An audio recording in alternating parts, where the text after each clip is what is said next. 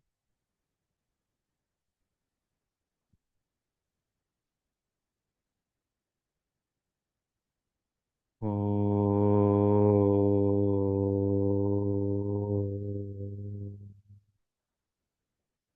കായേന വാചാ മനസേന്ദ്രിയേ वा बुद्ध्यात्मना वा प्रकृतिस्वभावा करोमि यत् यत् सकलं परस्मै गुरुदेवपादेषु समर्पयामि. सर्वं गुरुदेवपादेषु समर्पयामि. सर्वं गुरुदेवपादेषु समर्पयामि. ॐ सर्वे भवन्तु सुखिनः, सर्वे सन्तु निरामय, सर्वे भद्राणि पश्यन्तु, मा कश्चित् दुःखभाग् भवेत्. ഓം ശാന്തി ശാന്തി ശാന്തി. കണ്ണുകൾ അടഞ്ഞു തന്നെ ഇരിക്കട്ടെ. നമുക്കെല്ലാവർക്കും ഈ സകല ചരാചരങ്ങളുടെ നന്മയ്ക്കും ഈശ്വര സാക്ഷാത്കാരത്തിനും വേണ്ടി എല്ലാവരെയും അനുഗ്രഹിക്കാവുന്നതാണ്.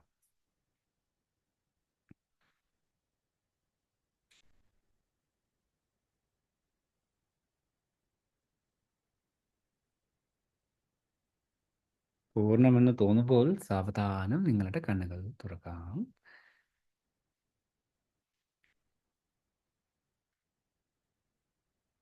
ജയ് ഗുരുദേവ്.